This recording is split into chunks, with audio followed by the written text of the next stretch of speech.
What's up, everybody? It's another Three Geeks Conversation. Jason here, joined by Cindy. Cindy, how are you doing? Hi, good. I'm Cindy Marinangel. Thank you so much for having me. Very excited to be here. Yeah, me too. I can't wait to talk to you. Tell me a little bit about the project you're working on, the one woman show. So this is my baby. It's called Dietrich, and it's about Marlene Dietrich. It's a play with music, actually, written by Willard Manus, the late Willard Manus. He just passed in the past year and sold me the play before he passed, which is really exciting. So now I own it, which is really fun.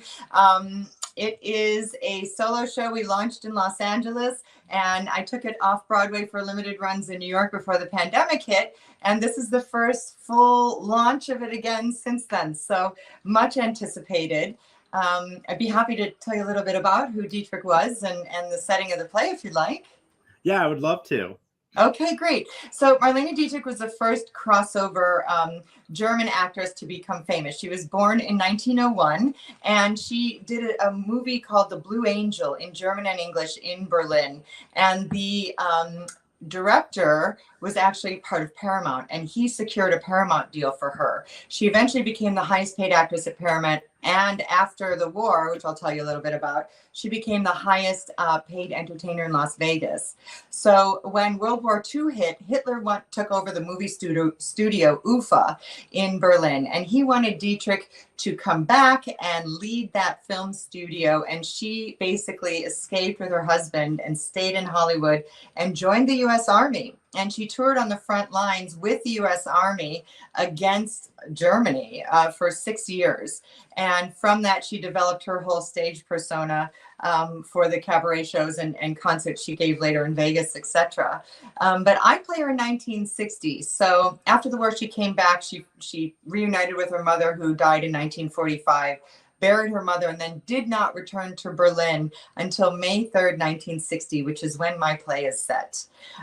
So she came back hoping to have this wonderful reunion, and instead Nazi protesters threatened, had bomb threats in the theater. They had protesters outside. They were threatening to actually shoot her if she dared step on stage. So this play takes place as she's waiting to go on backstage.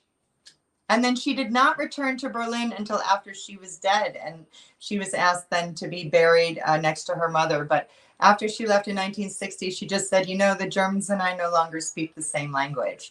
So it was a pivotal moment in her life. So I'm really happy to bring it to this day and age where there's so much war and people trying to stand up for what they believe in. I think it's really a timely piece. Yeah, it sounds like it. What made you want to take on this role? Well, I'm a member of the Actors Studio, and so was the playwright Willard Manus. And he had developed a play called Berlin Cowboys about the Cold War. And in it, they needed a German madam, and I was cast. And they had me sing one of Dietrich's songs, which is very famous, called Falling in Love Again. Falling in love again. And from that, I went, oh, I have a deep voice. So does Dietrich. This is her, by the way, back in the day. And I took an interest. And Will at the time was writing all these one-person shows. And he said, hey, Cindy, would you do Mae West? I went, okay, I'll do Mae West. I start learning the walk and you know. And then I said, you know, but if you ever have anything on Marlene Dietrich, I would be so interested. And as legend goes, 2 weeks later in the mail, I got a hand-typed letter from Will saying, look, I wrote this script 20 years ago about Marlene Dietrich for another actress. It's never been performed. Dietrich's daughter, Maria, has written a book since, and I'm going to Scotland for the summer, and I'm going to rewrite this play for you. So he did, and that's how it all began. That's awesome. What made you want to be an actress?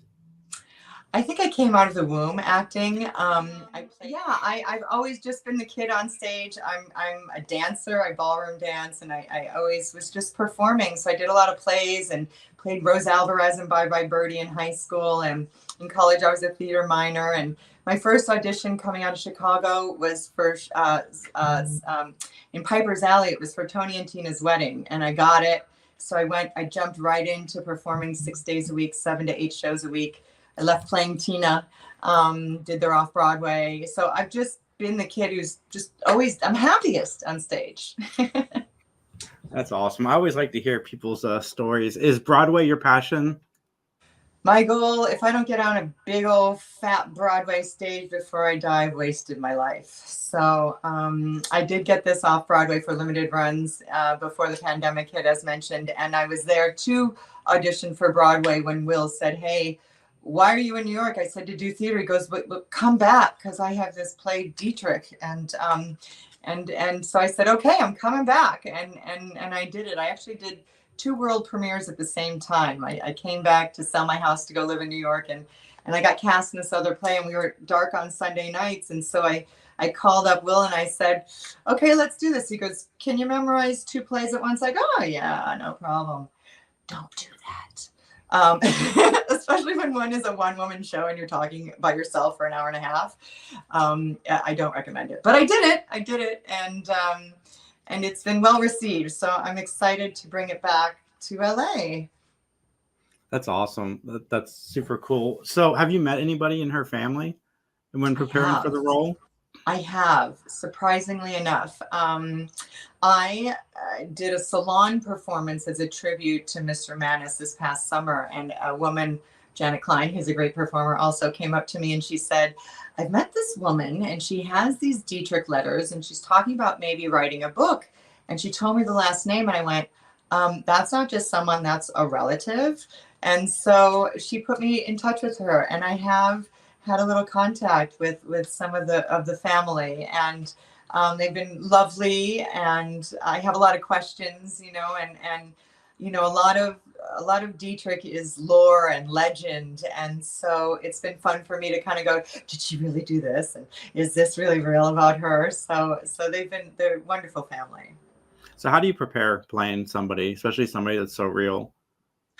Okay, so the benefit of playing Marlena or Dietrich, as she was referred to, is that, unless the older generation knows her, but the younger one doesn't. And so I always start with saying, how Madonna did Vogue. There's a line in there, Dietrich and DiMaggio. So Dietrich was mentioned there. For me to start, I hired a dialect coach, Glenda Morgan Brown, that I'm working with again. By the way, Judith Rose did the original direction. Right now I have Mitch Levine. He's directing this iteration, and we always are working the script to make it even better. And so I'm really excited for this performance of it. By the way, you can see everything about the whole show at dietrichplay.com. And Dietrich is spelled Diet Rich. So dietrichplay.com. There's a 1-minute trailer there. You can see more about the show. Back to your question. Dietrich had a specific way of speaking. She had actually a speech impediment. She couldn't say R, little like Elmer Fudd. So she would say like America, things like that. You can hear it when you're listening to her sing. And I watched a lot of videos, and I'm still rereading her autobiography. Like I've read everything I can. And I listen to it a lot. And then in the end, as an actor, I have to go, okay, this woman had guts. She had brass ovaries, right? And where in my life do I have that? And let me just put that in. But everyone has their own process. So, I lost you. Well, let me just tell a little bit more about Marlene Dietrich. What's fascinating is that she was also very highly decorated. So in her life, she won 3 awards. She was gifted the Medal of Freedom from America for her efforts to actually help the Jews. She donated an entire salary with Billy Wilder to help rescue Jews and give them jobs and housing in America. She also toured America for a year. She sold more war bonds than anyone. France awarded her the Légion d'honneur. She died in Paris, by the way, in 1992, and the Parisian government was paying her rent near the end of her life. And she was the honoree for Cannes that year. She was on all the flags, which was kind of cool. And also Israel, she was the first woman and German to be awarded their highest honor as well. She was very highly decorated, actually. So how do you prepare for a one-person show? Well, you make sure you know all the lines. Yeah. Well, you're the first person I've interviewed that's done something like this, so I'm very fascinated by the whole process. Thank you. Well, yeah, the memorization's a lot of it. The direction you really rely on, the costumes and sets, obviously. I do have a built-in word in case all hell breaks loose. I've only had to pull it once, you know, and that's my cue to my tech person or my pianist if I'm working with a live one to like make the next cue happen. But I, you know, the bonus is the audience. It's just like anything. The audience doesn't know what the line was supposed to be, and I've researched her enough that I can speak to anything at this point, and then you hope you catch up, you know. And I am singing a few of her songs in the play. We're actually adding one or two more. So anyone who's seen the show, come on out because it's going to be new. And if you only saw it in LA, it's been evolved with two other directors. You know, it was a lot of work, but it's a lot of fun. And the good news is if you mess up, nobody knows the difference.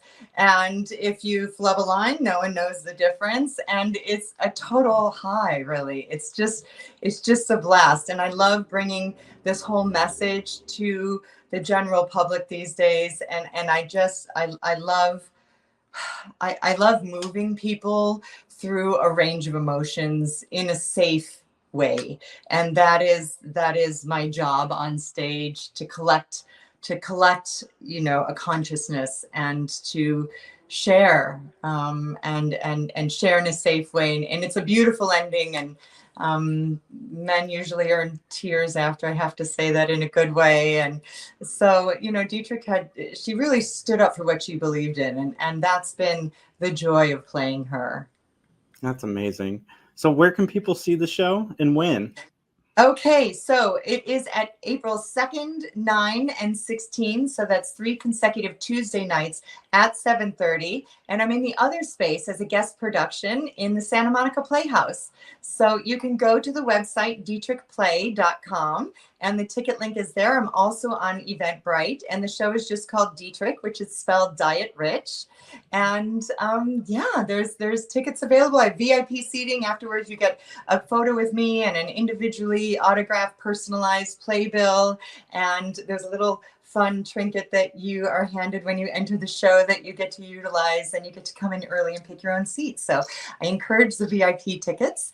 And opening night, we're going to have a big, you know, to do before and after the show a little bit. And there's usually a place for everyone to meet after the show as well, to just hang out if anyone doesn't have an early morning on Wednesday. Awesome. And I'll make sure I put all that stuff down below in the description. But thank you so much. Is there any chance that somebody like I from Columbus, Ohio can watch this? I'm not doing a live stream at this point. I'm so sorry, darling. But perhaps I would love to book a theater out there. I'm from the Midwest. I was raised outside of Chicago, and I'd love to do a Midwest tour. So this is us just kind of dusting it off, and I'm interested in going into performing arts spaces next. Awesome. Let me know if you do, because I'll be there. Thank Amazing. you again so much for the time. Sorry for any of the troubles we had with the StreamYards, but it was a lot of fun talking to you and getting to know you. So I appreciate the time. Thank you so much. You're totally awesome. And there's a VIP ticket in your name if you'd like at some point. Awesome. Thank you. Have a great night. Thank you again. Bye-bye.